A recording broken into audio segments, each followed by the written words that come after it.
今日ですね、高市早苗首相がですね、衆議院解散の、検討に入ったということで一部で報じられておりまして、高市任期が続くとですね、責任ある積極財政というのが加速されて、結果として株価上がるんじゃないかという期待感から、今回もですね、非常に今上がってます。日経平均株価がですね、53,000円を突破しているということで、非常に好調でございますということで、昨年ね、11月につけた最高値をですね、さらに更新をしたということで、ただ円安はね、円安傾向はやっぱり変わらないんで、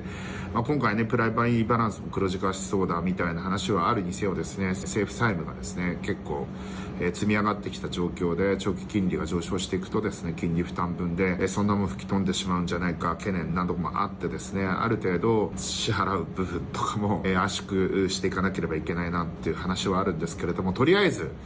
高市首相めちゃくちゃ支持されてるので、今結構この時期になると裏でというのか、なんか関係者の間でですね、怪文書的に衆議院の議席予測みたいなものがですね、流れてくるんですけれども、当たるんですよ、これ。この分析で言うと、自民党が大幅に議席を伸ばします。で、国民民主党と維新もそれなりに伸ばします。維新もね、一時期ちょっと調子悪かったですけれども、維新は結構伸びます。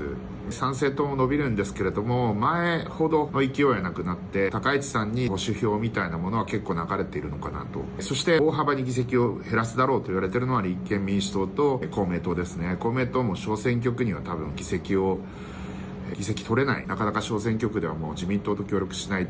挙協力しないとなかなか難しいということで、多分議席取れないんですよね。だから公明党、そして共産党、れいわ、立憲あたりが結構、今回煽りを食うのかな。参政党も一時ほどの伸びはないなっていうような感じになりそうな感じになっておりまして、本当に単独過半数を伺う勢いであるということで、ここの賭けに勝てばですね、本当に安倍さんみたいなですね、長期政権になる可能性も、全然あるなっていうような状況ですね。そこでですね、今後の予測というかですね、とりあえずだから今回当落線上にあった若手議員とかが多分その自民党で生き残る、そういう状況になると思います。とはいえ参議院ではですね、自民党過半数取ってないので、円滑なその政権運営をやるためにですね、維新なり国民民主党なりと連立を継続する。維新だ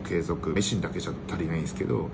さらに国民民主とかを入れて連立を拡大していく、連立を拡大していく、そういった流れに、なってくるのかなっていうような状況ではありますね。今後国際政治の中でも文脈考えなきゃいけなくて、トランプさん、アメリカの中間選挙に向けてですね、いろいろ準備をする。で、中間選挙に負けないようにベネズエラに侵攻したりとかですね、グリーンランドに対して牽制をかけたり、イランに対して牽制をかけたりみたいなことをやっていくわけですけれども、仮にトランプさんが中間選挙で負けるようなことがあると、なかなか大変な世界情勢になってきますので、政権基盤がやっぱり弱いとですね、舐められてしまうというところがあるので、かろうじて衆議院で連立で過半数を維持しておりますけれども、本当に白票の連立で少数与党ではなくなったぐらいの感じなので、ここで対象してですね、自民党で衆議院単独過半数ということになればですね、かなり高市首相の政権基盤というのを拡大していくので、だから悩ましいところですよね。ここである程度その財政の支出をですね、抑えられるような、そこもなかなかその人気とのトレードオフみたいなところはあるにせよ、若者に対しての人気が結構あるというところは結構良くて、高齢者に不人気な政策もですね、ある程度実行できるだろうと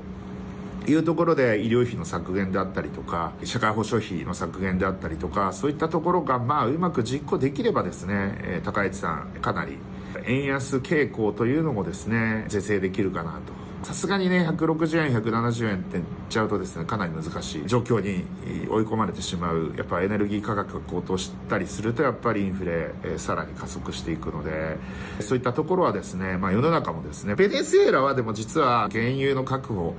経済安全保障とかそういった文脈で言うとですね、マラッカ海峡とかあっちの方向を通らないので、パナマ運河経由で日本に持ってこれるので、そういったところとかは安全的にはいいし、オイルの価格も重質油なんですけれども、ナフサとかを混ぜることによって排出されて、それなりのクオリティのオイルにはなるので、そういったところがですね、うまくいけばそれなりの金額で中東に依存しない、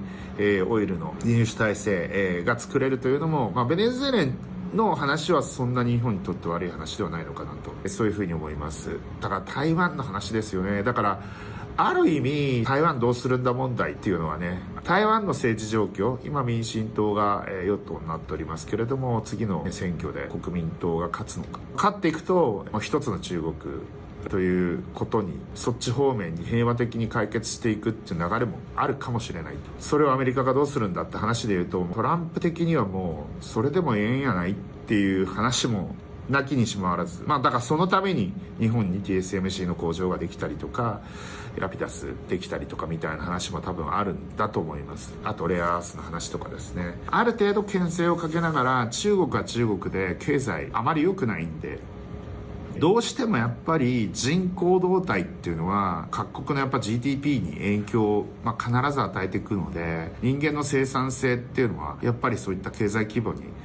直結する部分はあるんで、中国は一人っ子政策っていうのをやってですね、僕らの同じぐらいの世代は夫婦一組で親4人養わなきゃいけないみたいな、とんでもない時代になってるんで、しかも人口の海外流出みたいなものもこれから出てくる中で、中国の経済をですね、高齢者だけで養っていけるのか、それこそだから団塊の世代に近いぐらい、ちょっとしたぐらいですけど、その親たちがですね、働かなくな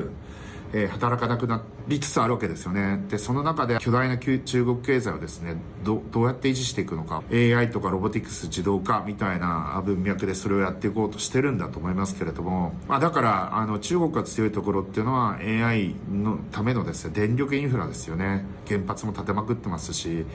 環境問題とかもある程度抑え込めるんで、そういったところ、だから EV とかもあれだけ普及させようとしてるんだと思います。だから日本としては強い政権基盤を持つってことはすごく大事だと思いますし、